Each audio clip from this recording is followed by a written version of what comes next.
Hi అండి, ఎలా ఉన్నారు అందరూ? ఈరోజు మీకోసం ఒక స్పెషల్ కర్రీ చేస్తున్నానండి. మటను చుక్కకూర అండి.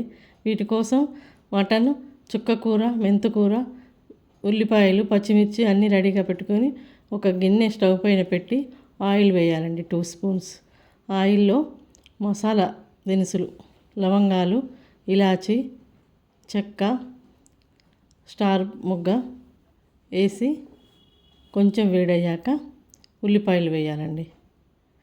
ఉల్లిపాయలు, పచ్చిమిర్చి వేసి వేపుతూ ఉండాలి. ఈ ఉల్లిపాయలు పచ్చివాసన పోయేదాకా ఆయిల్లో ఫ్రై చేసుకోవాలి. ఈ ఆయిల్లో ఫ్రై చేస్తూ ఉల్లిపాయలు పచ్చివాసన పోయిన తర్వాత ఒక స్పూన్ అల్లం వెల్లుల్లి పేస్ట్ కూడా వేసి పచ్చివాసన పోయే వరకు కలుపుతూ వేయించుకోవాలి. ఇలా వేయించుతూ అడుగంటకుండా చూసుకోవాలి. అల్లం వెల్లుల్లి వేగిన తర్వాత కొంచెం పసుపు వేసి కలుపుకోవాలి. ఇప్పుడు ఇలా కలుపుతూ 1/2 స్పూన్ సాల్ట్ కూడా వేసి కలుపుకోవాలి. కొంచెం వేగిన తర్వాత, ఈరోజు సండే కదండి, మా వారు బోటి తీసుకొచ్చారు. మా పాప బోటి తినదండి, అందుకోసం కొంచెం మటన్ తెచ్చాము. ఇప్పుడు కొంచెం కట్ చేసిన మెంతికూర కూడా వేసుకొని పచ్చివాసన పోయేదాకా వేపుకోవాలి. ఇలా వేపుతూ అడుగంటకుండా చూసుకోవాలి. ఈ మొత్తం పచ్చివాసన పోయిన తర్వాత దీనిలో మటన్ వేసుకోవాలన్నమాట. మీరేం చేసుకున్నారండి ఈ సండే స్పెషల్? మేమైతే బోటి మటన్ అండి. ఇప్పుడు మటన్ వేసుకోవాలండి. పోపులో మటన్ వేసుకొని బాగా కలిసేలా కలుపుకోవాలన్నమాట. బాగా కలిసేలా కలుపుకోవాలి. కలిపిన తర్వాత మూత పెట్టుకోవచ్చు అన్నమాట.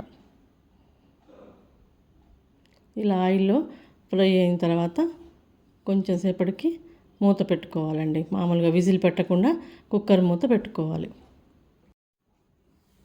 ఇంకా ఏంటండి ఈరోజు సండే స్పెషల్ ఏంటి మీ ఇంట్లో? కామెంట్స్లో చెప్పండి. ఇలా మూత కొంచెం సేపు పెట్టిన తర్వాత ఆయిల్ పైకి తేలుతుందండి, అప్పుడు చూసుకోవాలి. ఇలా ఆయిల్ పైకి తేలిన తర్వాత మనం దానిలో కావలసినవి రెడీగా ఉంచుకోవాలన్నమాట. చూసారా ఆయిల్ ఎలా తేలిందో? ఇప్పుడు మనం ఒక ఫుల్ స్పూన్ కారం వేయాలి. కారం వేసి, అంటే కారం సరిపడా చూసుకోవాలండి, ఎవరు తినేదానికి తగ్గట్టు సెట్ చేసుకోవాలి. కారం వేసిన తర్వాత ఒక స్పూన్ సాల్ట్, తర్వాత మసాలా పొడి కూడా వేసుకోవాలి. ఒకదాని వెంట ఒకటి వేసుకొని బాగా కలిసేలా కర్రీకి పట్టేలా కలుపుకోవాలి. మసాలా పొడి అంటే ధనియాల పొడి అండి, నేను ఇంట్లోనే తయారు చేసుకున్నాను. ఇది కూడా వేసి బాగా కలిసేలా కలుపుకోవాలి. ఇలా పచ్చివాసన పోయేదాకా కలిపి కొన్ని వాటర్ పోసుకోవాలన్నమాట. కొంచెంసేపు ఇలాగే వేగనివ్వాలి.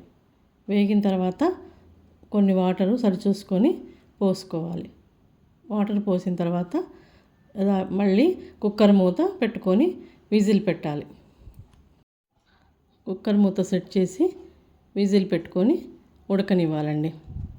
ఇప్పుడు కుక్కర్ మూత విజిల్ పెట్టిన తర్వాత 3-4 విజిల్స్ వచ్చాక, కుక్కర్ విజిల్ పెట్టిన తర్వాత 5 విజిల్స్ వచ్చిన తర్వాత 5 or 6 అండి, దాన్ని బట్టి చూసుకొని ఆఫ్ చేయాలి.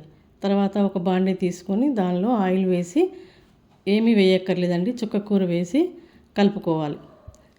స్టవ్ లో టు మీడియం పెట్టి ఆయిల్లో మెల్లగా ఈ చుక్కకూర వేయించుకోవాలండి. ఇది ఈరోజు మేము 1/2 కిలో తెచ్చామండి, కొంచెం ఉందని ఆకుకూరలు వేస్తున్నాము. ఇప్పుడు మటన్ కూడా ఉడికిందండి.